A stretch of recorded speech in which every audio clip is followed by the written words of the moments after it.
이 권리 분석이라는 게 법원 경매나 암산 경매 같은 경우는 경매로 부동산을 낙찰받았을 때 내가 입찰서에 기재한 금액이 총 취득가가 된다 그러면 그것이 권리 분석을 잘한 것이죠. 그러나 내가 낙찰받았을 때 입찰서에 쓴 금액 이외에 추가로 인수하는 권리가 있다 그러면, 권리나 금액이 있다면 그거는 그만큼 권리 분석을 잘못한 것이죠. 그러나 우리가 인수하는 권리나 인수할 금액이 있는 것을 알고 그만큼 저렴한 가격으로 낙찰받았다 그러면 그런 것들은 우리가 특수물건이라고 하죠. 권리 분석을 잘한 거라고 볼 수가 있는 것입니다.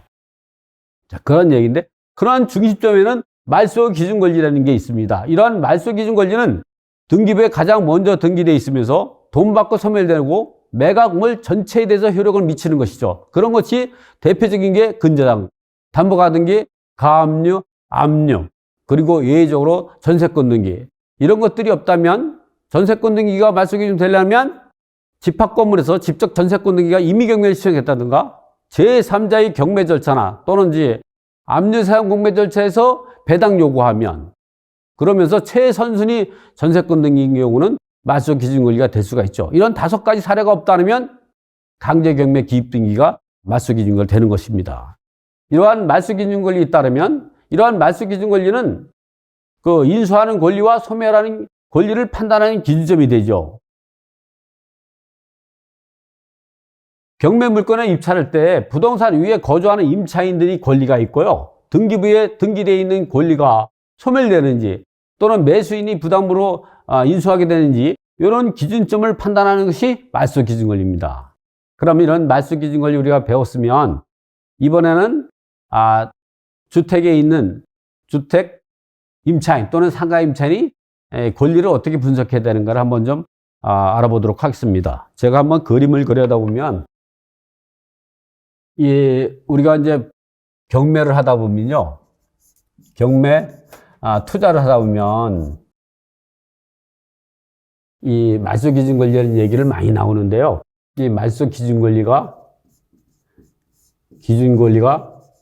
우리가 이제 근저당이라든가 가압류, 압류 또는 담보가 등기, 전세권 등기, 강제경매 기입 등기 이렇게 제일 먼저 등기되어 있다. 이렇게 돼 있다면 이거는 등기부에 등기되어 있는 거고요. 그 주택이나 상가에 거주하는 임차인 등이 있습니다. 이런 임차인들이 일정한 요건을 갖추고 있으면, 즉 대항 요건을 갖추면 다음날 오전 0시에 대항력이 생기죠. 그 다음에 계약서에 확정일자를 갖추면 확정일자 우선 변제권을 갖게 됩니다. 이런 경우 이 선순위로 5월 10일 날 말소 기준 권리가 있다. 그러면 1월 10일 날 이도령이 전입신고하고 계약서에 확정일자를 받았다. 그리고 7월 10일 날 춘향이가 전입신고도 하고 확정일자도 받았다 하면 이러한 임차인 같은 경우는 대항력이 있죠. 이런 선순위 임차인이라고 하는데 이런 선순위 임차인 같은 경우는요. 임차인은 우리가 대항력이 있는 임차인이라고 하죠. 이런 대항력 있는 임차인은 대항력을 주장할 수도 있고 대항력을 스스로 포기하고 우선 변제권을 주장할 수가 있는 거죠.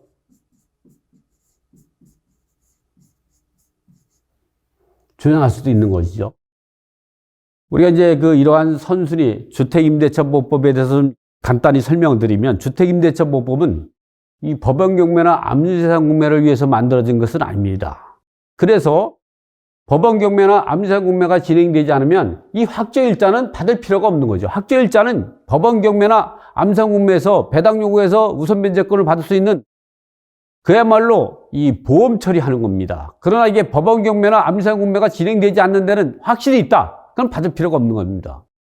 일반 매매나 상속이나 증여나 교환이나 이러한 데에서는 확정일자 효력이 있는 게 아니라 대항력이죠. 그래서 이 대항 요건을 언제 갖춰야 되냐? 소유자가 변경이 되기 전까지 대항 요건을 갖춰서 대항력이 발생하죠. 대항 요건을 갖추고 다음날 오전 0시에 대항력이 발생하고 나서 소유자가 변경이 되면 대항력이 임차인으로서 새로운 소유자, 즉 A 소유자였는데 대항력이 발생하고 나가지고 소유자가 B 소유자로 바뀌었다. 그럼 이 소유자가 임대인의 지위를 승계하게 되는 거죠. 여기서도 이 임차인이 대항력을 주장할 수도 있고 소유자가 변경이 되면 계약을 해지할 수도 있는 것이죠. 이렇게 보면 이걸 임대인이 배신적 행위라는 용어로 쓰는데 어쨌든 이렇습니다. 그래서 경매가 들어가게 되면요, 이런 낙찰자가 새로운 소유자가 될 수 있는 거죠. 임대인의 지위를 승계시킬 수도 있어요. 이렇게 대항력을 주장해서. 그러면 대항력을 주장하게 되면 배당 요구할 수가 없는 것이죠. 그러나 이게 대항력을 포기하고 대항력을 주장하지 않고 우선 변제권을 주장한다. 이러한 내용은 임차인이 배당 요구 종기까지 계약 해지 의사를 밝히면서 우선 변제권으로, 즉 최우선 변제금하고 확정일자 우선 변제하고 배당 요구하면 대항력은 포기한 거고 우선 변제권만 남고, 이렇게 선순위 임차인은 미배당금이 생겼다. 그러면 낙찰자가 전액 지급할 때까지 주택인도를 거부할 수 있는 동시 이행 항변권만 남는 것이죠. 그러나 이 후순위 같은 경우, 후순위 임차인 춘향이 같은 경우는 대항력이 없습니다. 대항력이 없죠. 왜? 이 말소 기준 권리 처분권을 보호하기 위해서 후순위 임차권이나 후순위 권리 등은 소멸시키죠. 그래서 이런 경우 대항력이 없고, 이 사람은 그렇다도 우선 변제권만 있는 거죠. 이러한 우선 변제권은 두 가지가 있다 그랬죠? 최우선 변제금, 확정일자, 우선 변제권 두 가지가 있습니다. 이러고 배당 요구하고 미배당이 생겨도 이거는 낙찰자가 인수하지 않죠. 미배당금은 인수금액이 없습니다. 미배당금은 소멸되게 되는 것이죠.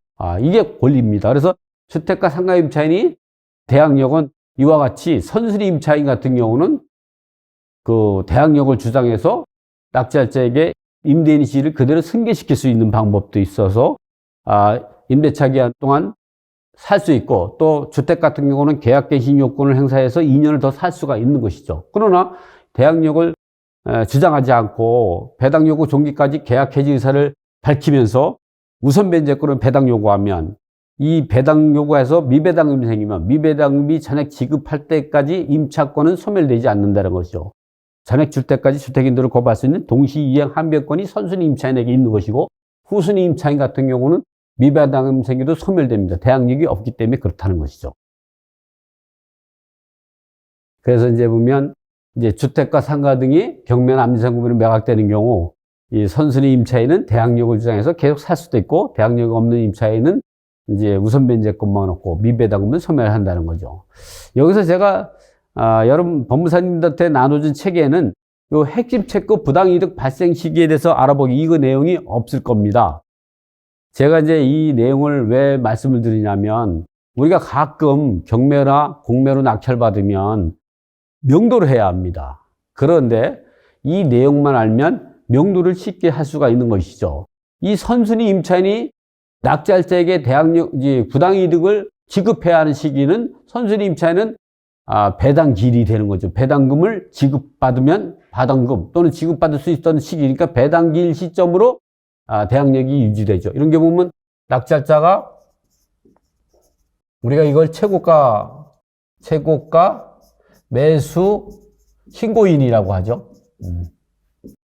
본인이 이제 글이 좀 엉성하더라도 이해해 주시기 바랍니다. 이게 낙찰자가 있고 나서 잔금을 납부합니다.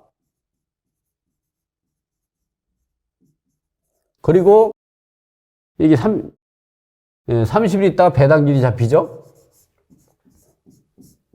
선순위 임차인 같은 경우는 이때부터 부당이득이 대상이 되는 것이죠. 이때부터. 선순위 임차인 같은 경우는 이때부터 부당이득이 대상이 되는 거죠. 부당이득. 그러니까 이때까지는 나가라고 할 수가 없어요. 근데 대항력 없는 임차인은 이때부터 부당이득이 대상이 되는 것이죠. 이때부터. 그래서 설령 임차인이 전액 배당받더라도 이 잔금 납부하고 나서는 주택사용료를 내야 합니다. 그래서 협의할 때 대항력 없는 임차인은 잔금 납부할 때 부당이득은 청구하지 않지만 이제 배당 받고 바로 나가도록 이 협상을 할 수가 있는 것이죠. 그래서 이렇게 우리가 선순위 임차인은 배당 시점으로 부당이득, 대항력 없는 임차에는 잔금 낙찰자가 잔금 납부하면 소유권을 취득하기 때문에 그때부터 부당이득이 대상이 된다. 그래서 대항력 없는 임차인이 전액 배당받는 경우라고 하다든가 또는 최우선 변제를 받는다든가 할 때에는 이 배당 시점으로 바로 나가는 방법으로 이 협상을 하면서 안 나갈 때는 이 기간 동안에 부당이득을 청구하겠다. 이러한 압박을 가해서 낙찰자의 협상력을 높일 수가 있는 것이죠. 그래서 이 부분을 말씀드리는 겁니다.